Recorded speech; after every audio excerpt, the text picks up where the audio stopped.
What up, guys? Welcome back. So today we're gonna focus on how to shoot the ball, man. And I've done a lot of shooting videos, basic shooting drills and stuff like that.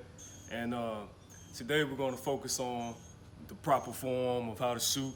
And basically, this is just my opinion on how to do it, man. You can teach, however you want, but I want to show how I teach my boys how to shoot, all the kids that I train with and things like that. And we're gonna start from there. So basically, what I always start with, man, first things first, to keep from starting bad habits, you gotta start them off on the smaller goals. So if you have adjustable rims that let up and let down, for your younger 4 to 5, 6-year-olds that's gonna start off on the smaller goals anyway, just start them off practicing on the smaller goals. When you keep them up higher, they tend to create bad forms. They do whatever it takes to throw the ball up there. They'll use their arms to throw the ball behind their head, they'll throw it from the side of their head, and all of this creates bad habits as they keep getting older. That same form, they'll be so used to shooting like that it'll be hard to break. So if you catch it early, it's easy to stop them from starting that habit. And sometimes when you're teaching them the form, they're gonna steal because they like to play around, they like to, have fun and not really focus on doing the right things. They're gonna still shoot it kind of crazy every now and then, but as long as you're showing them, every other day, the proper way to shoot, eventually they're gonna just start doing it without even thinking about it, even when they're playing also as well. So now, let's get into the shooting form, the way you shoot. So to keep this quick and not make the video so long, I'm not gonna explain in depth how to do it. We'll save that for another video. I'm just gonna show you the few steps I go through. So first thing, you wanna make sure your feet are facing your target, meaning the goal, where you're trying to shoot at. Always make sure you're on balance. Secondly, you wanna get the ball up. You don't wanna start with the ball down here, especially when they're young. You don't want them to get that motion of doing this all the time. You want them to already have the ball up and ready to go. Secondly, fingers spread, both hands. I suggest. Some don't really, care about your left hand, the non-hand that you're shooting with. I say spread both hands, fingers on the ball. Placement. One hand on top, one hand on the side. Try not to get to the point where you're shooting with your hand behind the ball. You want to get it more on the side of the ball, right here. Next thing, and I preach this a lot to my boys, we want to take out as much extra movement as possible. We don't want flared out elbows. We want to keep it locked in. And when I say locked in, from your waist here, all the way up to the top. Here to the top, right? Also, we want to get used to shooting above our head. We want to get here, here, see that? Now, let's go into the guide hand. The guide hand, a lot with younger kids, the reason, like I said, because of the higher goals, they tend to use both hands to shoot the ball, or they throw it over the back of their side of their shoulder like this, or they go over behind their head, and it's all because they're trying to use all their strength to get the ball up there, and using whatever they can to get that ball to that rim. But if you lower the goal down, you don't have to do all that, and therefore you don't have to use both hands to shoot the ball. So now you can teach them, use your guide hand, keep it straight on the side of the ball. All we want is this side of his hand. Hand straight, this. Most of your action, really all your action is done with your other hand, which you're following through with, popping your wrist. We want to use here, so if you look at it, my guide hand, the way it's on the ball, that's the way it comes off the ball, from here. See that? Turn around this way. See? All it's doing is helping me get the ball up there. It's guiding the ball up there to my highest point above my head so that I can shoot the ball and release, right? So remember, like I said, stay locked in, and all my guide hand is doing, helping me get the ball up as high above my head as I can so I can have a high release, right? Secondly, with my shooting hand, getting here, like I say, fingers spread. When I get there to the highest point, I'm staying locked in still. I came in locked in, meaning elbows. I'm going up locked in, and when I come up, I'm popping the wrist as hard as I can. We call that the follow through. Good pop of the wrist.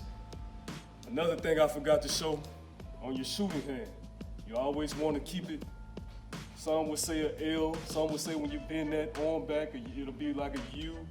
You always want to keep it, first of all, locked in, and then come up in that L shape right there. You probably can see it better in the video with me doing, get that L shape, and when you go up, it's a straight follow through of the wrist.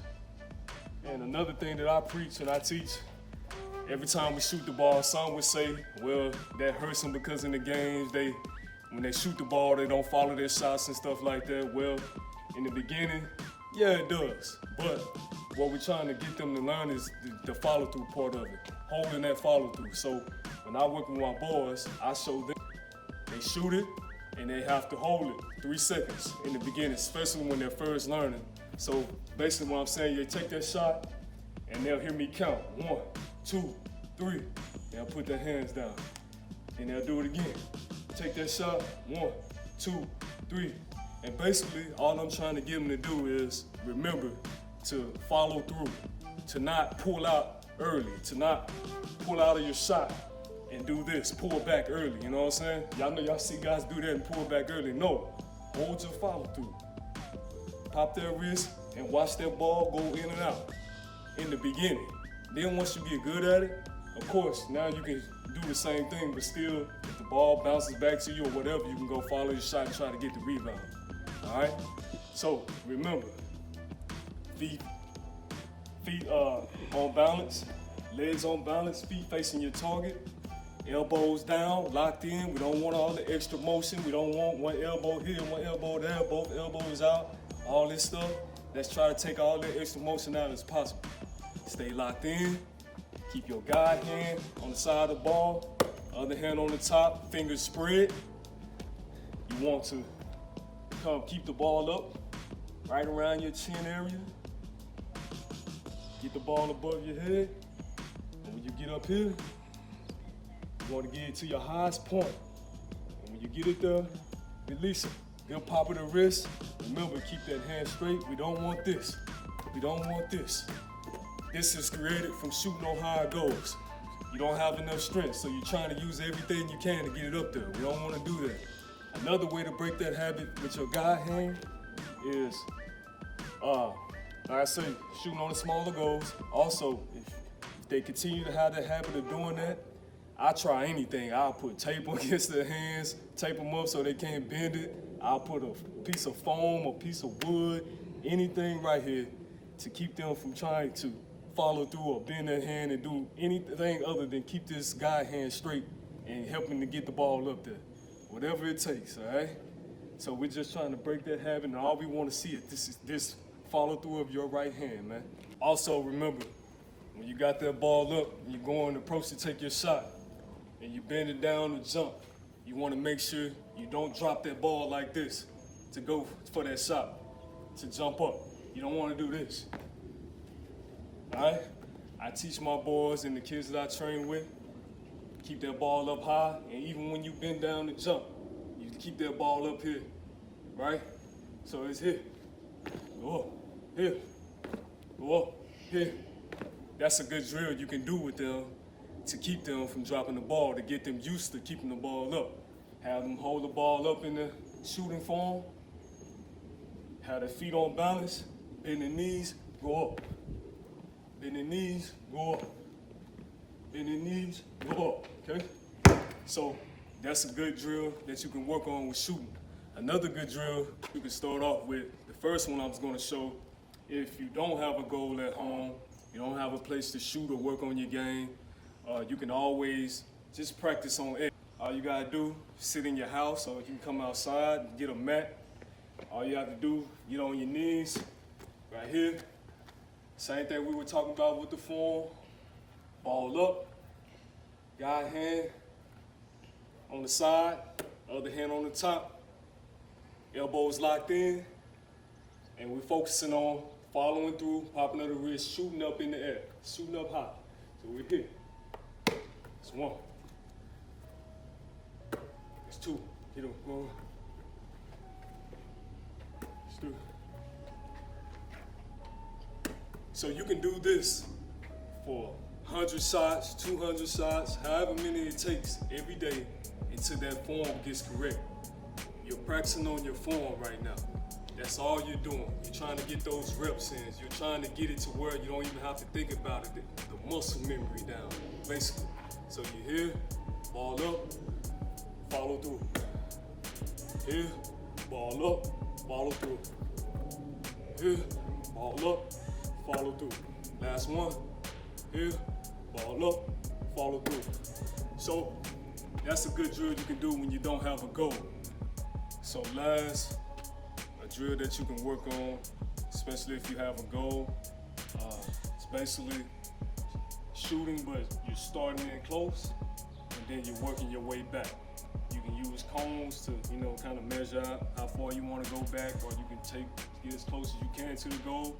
You take a step back or 2 steps back, however many you want to do, but you're always starting in close. And this is also a good warm-up drill to start off with, before you start shooting. When you first come out and you're trying to get yourself going, trying to get your blood going, get the energy going, working on your shot. Always start in close, work your way back. So you'll start right here in front of the goal, same form, locked in, right? Ball up, bending those knees, coming up, following through every time. So you'll go here, you'll do 5 shots, or you can do 10 shots, however many it takes. So you'll start here.